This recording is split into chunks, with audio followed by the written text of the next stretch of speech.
I'd like to move to our first guest here, and it's good to have him on the program today. He was with us at IHC Forum Expo a couple weeks ago, but I'm bringing on the program now Jamie Hall, Chief Sales and Marketing Officer with Certifi. Jamie, good morning. Good morning. Nice to have you here. Jamie, give to our market that may not know Certifi, because you're kind of in the background doing some good work. Tell our market tell our listeners a little bit about Certifi, if you would, please. Sure, great. Thank you. Well, Certifi, we're a software company that provides software solutions that help power the new health and benefits marketplace. And our company is founded on the notion that this new evolving healthcare landscape is going to require an entirely new set of tools that can both manage but anticipate actually the complexity that is and will be inherent in exchanges and all of the other models that we see emerging and diverging from where we are today. Our focus at the present time is on billing and enrollment. Our first product, William, is a billing and payment solution designed from the very first line of code to address the unique complexity that exists in the exchange environment. So, when we went to market and we looked at the constellation of things that an exchange provider needs to do, from consumer engagement, front-end enrollment, benefits administration activities, the piece that really hasn't seen a lot of innovation from our perspective is the consolidated billing piece. And so if you're providing an exchange or building an exchange or some derivation thereof, what you have to work with today are largely legacy platforms, carrier billing platforms, and legacy COBRA billing platforms that are being repurposed, evolved, enhanced in order to try to meet the ever-changing needs of that marketplace, but we just don't think it's keeping up. So we are today a consolidating billing company, and we'll continue to evolve products and solutions as we go. Any other market trends that you see impacting exchange billing, Jamie? Yeah, a lot. So the way I like to think about this is just to start with sort of the mega trends, what's going on in the market. Of course, the big three are legislation, driven by the ACA, but dependent on whichever way the political winds are blowing.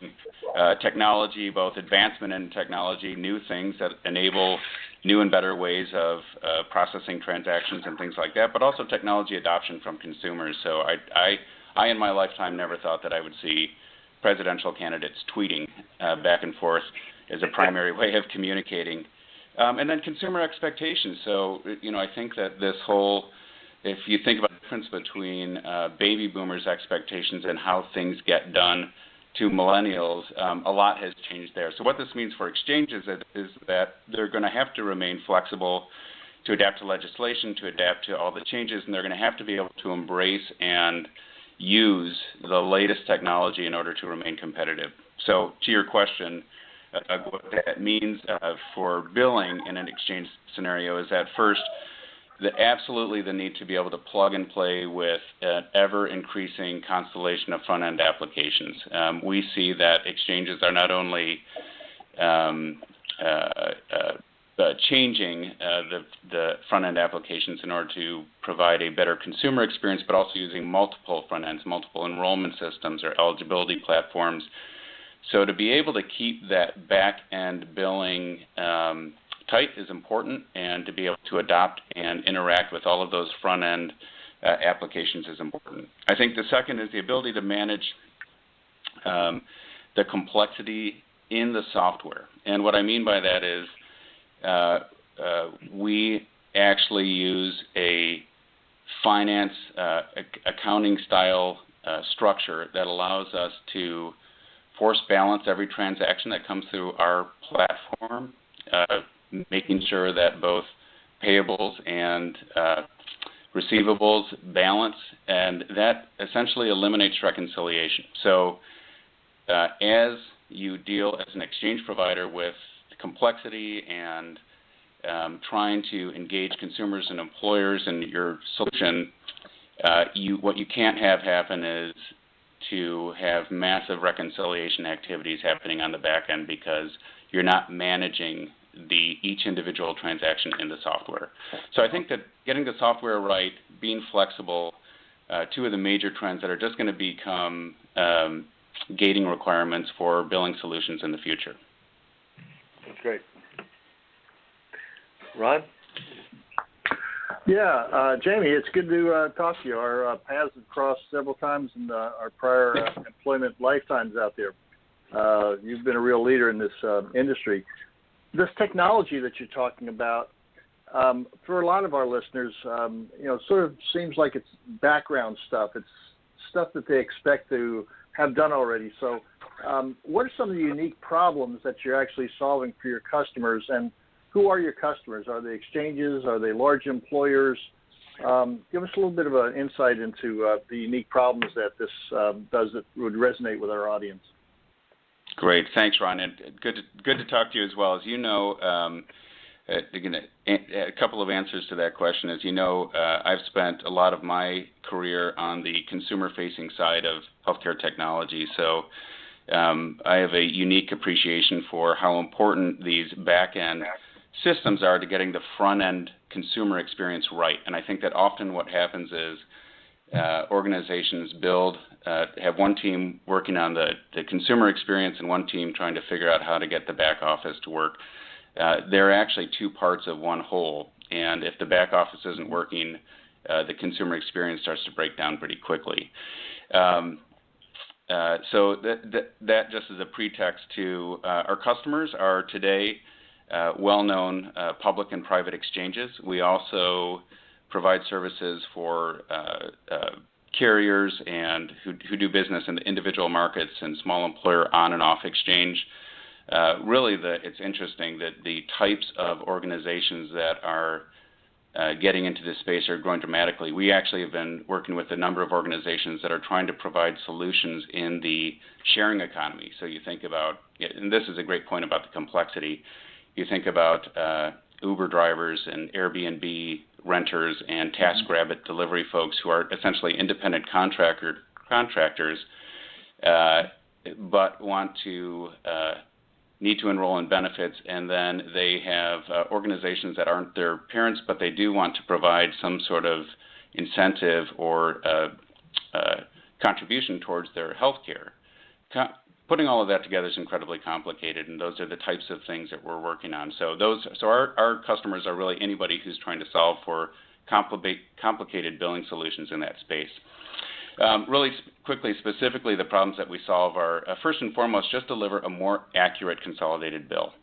When we do that, we know that a whole bunch of other things go away. The amount of manual work goes away, the amount of the pressure on call centers and all of the utilities that are set up in order to support error rates and inaccuracies go away. In fact, we had one customer who had a 92% reduction in calls related to billing questions just a couple of months after we installed William. So that was good. We apply business rules at the point of eligibility intake. So essentially, we're cleaning data for our customers, especially customers who are using multiple sources of enrollment, as we operate this billing function. And then we're creating some really unique solutions. So from a payment perspective, we want to make sure that consumers are able to pay on the device or in the way that they want from whatever account they want. But for unbanked consumers, we've created a solution, a cash pay solution that allows them to essentially take their bill, walk into a retail outlet like a Walgreens or a Dollar General store, present the bill to a cashier. It prompts them to scan a code, which prompts them to collect a cash payment, and then that payment is routed back to us and goes into the billing process. So a number of really both just basic problems in getting it right, but then really unique problems focused on specific customer demographics. Very good. So Jamie, talk a little bit more about some of these best practices for exchange consolidated billing. Sure. Yeah, I think when we think about it, I think first and foremost we talk to our customers about taking a finance perspective, and what that means is making sure that you are keeping the constellation of treasury functions, invoicing, payment, remittance, reporting tightly coupled on a single system. making sure that you're using the same source of data as the truth when transacting, that you are, and I talked about this just a little bit ago, that you're making sure that expected credits and debits are tied in each and every transaction set, so that we're essentially, you're force balancing. And in doing that, in each and every bill, in each and every transaction, you eliminate the need for retroactive reconciliation. I think those are really the top of the line. And then finally, just flexibility. So the ability to interact with multiple sources of data and generate a single source of truth with regards to eligibility is going to become more and more important as these exchange models continue to grow in complexity and become more and more diversified. Jamie, on the is it both enrollment and billing? Are you doing all the enrollment, or are you taking enrollment data from other sources and putting together the billing? How does all that work together, and why is that billing so important to the end customer experience that you're trying to deliver? Yeah, no, we don't do the enrollment. So we specifically designed William to stand apart from some of the other core functions like enrollment and eligibility to ensure that we could manage a consistent back-end experience for consumers, for employers, for anybody who is interacting with the billing system as exchanges change, add, manage all of those front-end applications. So we only do the billing, and we do it in such a way that it can be plugged into just about any ecosystem of front-end applications to provide a really consistent perspective for the customer on the back end. That, again, allows a tremendous amount of flexibility as they grow and evolve their exchange model. Yeah. So Jamie, what's next for, what's kind of in your product pipeline for Certifi? What's next, either enhancing William or even in addition to William?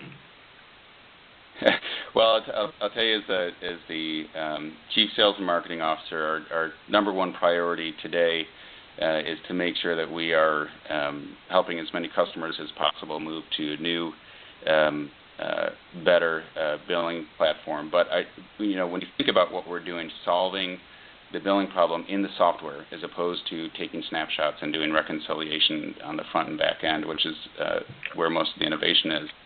We can take that and apply it to a whole slew of other applications in healthcare. So when you think about needs for payers, needs for providers, employers,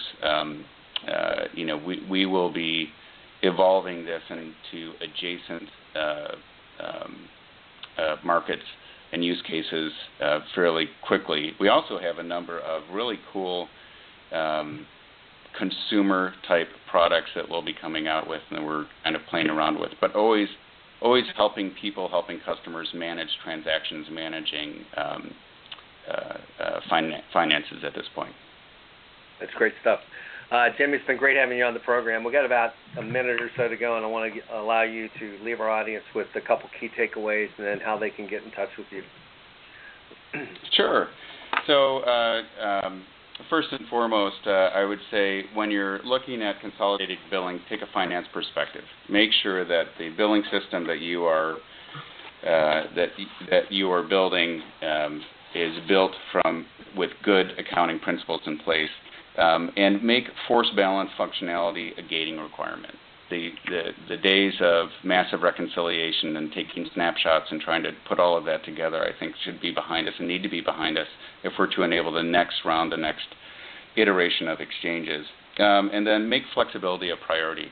So ensure that your billing system can interact with plug-and-play products, systems, so that you can maintain a consistent back-end experience for your customers. So that's, I think that those are the big things to keep in mind when you're looking for this type of technology. And you can get in touch with us. You can at www.certifi.com. You can email me directly at Jamie, Jamie, .hall @certifi, CERTIFI.net, or call me at 415 279-4889.